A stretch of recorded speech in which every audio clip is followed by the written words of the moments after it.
میں نے انسٹاگرام پہ ایک میسج پڑھا، اگر مجھے مل گیا دوبارہ تو میں اس کا اسکرین شاٹ بھی لگاؤں گی. پورا لفظ پہ لفظ تو یاد نہیں ہوگا، لیکن چیدہ چیدہ جسٹ مجھے یاد ہے، سمری. تو بہت غصے میں ہے ایک عورت. وہ کہتی ہیں کہ ہر کوئی کہتا ہے کہ یہ کرو، یہ فلانا نارسسسٹ ہے، فلانا اوائڈنٹ ہے، یہ بتاتے ہیں کہ یہ سائن ہے، لیکن کوئی یہ نہیں بتاتا، کوئی حل نہیں بتاتا. اور خاص طور پہ کہ ظاہر ہے اگر عورت طلاق بھی نہیں لینا چاہتی، اس نے چھوڑنا بھی نہیں ہے وہ شوہر، اسی کے ساتھ رہنا ہے، گھر بسانا ہے، بچے پالنے ہیں، تو وہ حل بتاؤ نا. مطلب کافی غصے میں تھی آپ. اس میں وہ بینیت دا سرفیس جو ہے نا، بٹوین دا لائنز دیکھ رہے تھے کہ ان کو غصہ آ رہا ہے کہ کام کی بات ان کو کوئی پتہ ہے نہیں اور آ جاتے ہیں ڈا ڈا ڈا کرنے. تو بھائی کام کی بات تو ہے، لیکن آپ معجزہ مانگ رہی ہیں، اس لیے آپ کو غصہ آ رہا ہے. تو اس کو چھوڑنا بھی نہیں ہے.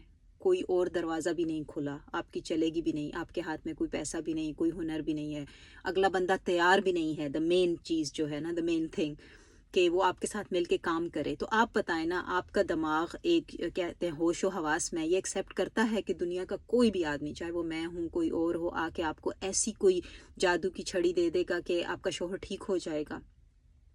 بہت سارے لوگ کاؤنسلنگ میں یہ سوچ کے جاتے ہیں، یا کپل کاؤنسلنگ میں، کہ شاید یہ بندہ مجھے پرسکرپشن دے دے گا. کام تو آپ نے کرنا ہوتا ہے اور دونوں لوگوں نے راضی ہونا ہوتا ہے. اکثر لوگ جاتے ہیں کہ ہم سرٹیفکیٹ لے کر آئیں گے، کاؤنسلر اس کو بتائے گا تیری غلطی ہے، اور دوسرا بندہ کہتا ہے کہ اس کو بتائے گا تیری غلطی ہے. ایسا نہیں ہوتا. کاؤنسلر آپ کو یہ بتاتا ہے کہ ہر بندے نے پہلے خود پہ کام کرنا ہے، پھر مل کے کرنا ہے.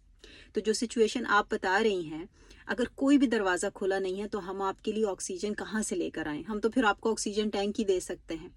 آکسیجن ٹینک یہ ہوتا ہے کہ بھائی جب آپ نے فیصلہ کر ہی لیا ہے رہنا ہے تو برداشت کرو، چپ کرو.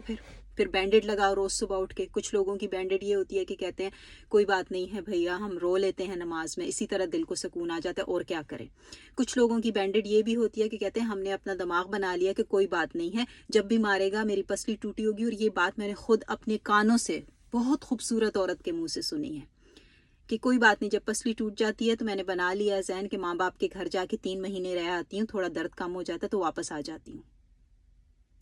تو یہ بات ہے. تو آپ جب اس طرح کے میسج لکھتے ہیں تو پلیز یہ دیکھا کریں کہ ہر کام میں چیلنج ہے، قربانی ہے، محنت ہے. آپ نے ڈیسائیڈ کرنا ہے کہ آپ نے کون سا زہر پینا ہے.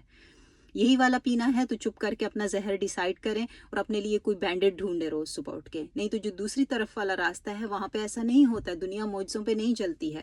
بہت ساری عورتیں سوچتی ہیں کہ میرے ساتھ اتنی زیادتی ہوئی ہے، اتنا کچھ ہوا ہے، اب میں باہر نکلوں گی تو دوبارہ شادی کروں گی یا میرے جو حالات ہوں گے سب ٹھیک ہوں گے. نہیں، پھر تو دنیا پپٹ شو ہوتی، پھر تو کٹ پتلی کی طرح نا، کہ جو سفر کر رہا ہے چلو جی اس کو یہیں پہ سارا حساب مل رہا ہے. تو اگر آپ اس طرح اپنی قربانی دے کے نکلنا چاہتی ہیں تو اپنے آپ کو یہ بھی پریپیئر کرنا پڑتا ہے کہ آگے جا کے ایک اور جنگ شروع ہوتی ہے. لیکن عورتیں اس جنگ میں جاتی ہیں کیونکہ ان کو یہ پتہ ہوتا ہے کہ کم از کم روز میری عزت نفس پہ کوئی قدم نہیں رکھ رہا ہے، مجھے مار نہیں پڑ رہی ہے، یا میرا ایموشنل ابیوز، فائنینشیل ابیوز، میرے بچوں کا مستقبل تباہ نہیں ہو رہا، میرے بچے زومبی نہیں بن رہے. تو وہ جا کے وہ زہر پیتی ہیں، نکلتی ہیں اس انوائرمنٹ سے اور اپنی زندگی شروع کرتی ہیں. تو اگین بھیا میں نے آپ کو جواب دے دیا ہے، آپ کو اپنے لیے ہمت کرنی ہوگی. اس بندے سے بات کریں، فیصلہ لیں. نہیں لے سکتی تو بینڈٹ تلاش کریں.